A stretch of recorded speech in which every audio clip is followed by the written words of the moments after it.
And welcome back to tonight's episode of the transfer series. Tonight talking about Crystal Palace. A bit ripped off last night in the Cup. A very controversial game for both sides really. It was a very strange game for VAR, but let's talk Palace. Let's talk Roy Hodgson a bit. Obviously Palace used to now setting up in this formation here. Probably more sat back now. Eze also likes to come forward, but they also have the likes of Ayew and Elise coming out on wide wings, and Mateta or Edouard up front, who've not really been able to find their feet up front. So that was one of the main positions that I started to look at, simply because I saw a stat, Mateta's got like 4 goals in like 50 appearances for him, and I think that's terrible. I had a Crystal Palace save on FM, and he got top goal scorer in the league, so he got a potential apparently, but it's just not there. Fullback wise, I think I quite like the fullback, especially if, so currently Chris Richards is playing as a CDM. He's not, if he's more centre back, and if he's going to play in this position, I think it should be right back.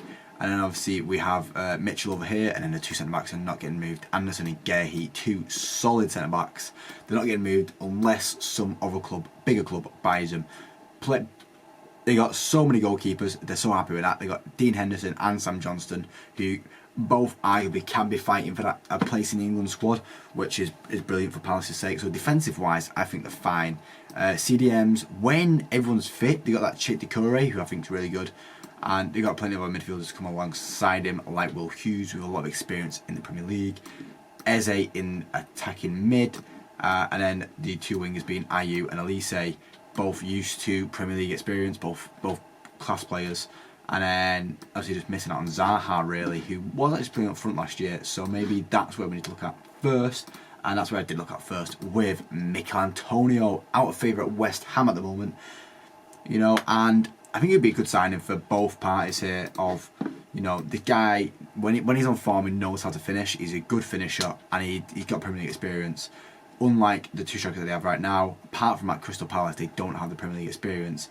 Antonio does, he's strong, he works well with the rest of the team, he can hold up the ball, and he can play multiple positions across the attack line as well, and that is really what they'll need.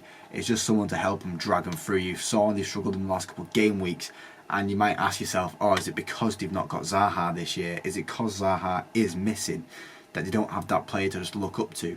Antonio could step in and be that guy for them, to push them over the line with the goals that are needed, because they've got a lot of creativity in this team. And they just need someone to be finishing it off every single time. And, you know, he's not going to do it every single time, but he's going to do it most of the time. So Antonio was my first pick for this team. And then second pick was a bit of because I thought, like, remember a couple of seasons ago when he had Gallagher and he was doing really well, and everyone was going, oh, they should sign him permanently. And they tried to, but Chelsea pushed and pushed and pushed, and they didn't want to sign him anymore. So I was like, they still need another midfielder. In my eyes, they still need a younger midfielder. They went for Skip. You know, he was raved about by Spurs fans. Spurs fans loved him. Nothing good except for a yellow card, really, in my opinion. But I think he'd be too solid alongside Decore in this midfield here. I think it'd be a nice signing for Palace. I think Roy Hodgson would kind of signing Roy Hodgson would back himself as well, and it fill in that role that Gallagher did fill in. And he can maybe even fill into that as a Chit Decore goes in there, and I've skipped there, and then as they come forward a bit more. There's a bit of an off-centred midfield, because Decore is a lot more defensive. He's very all over the place. He's just a good defensive midfielder. But Skip can also fill in alongside him and allow Eze to just be the sole creative spark in the team, which, you know, we know he can handle. And then it allows Ayew to. It's a free-flowing attack. I like Palace's attack. I just got to say that.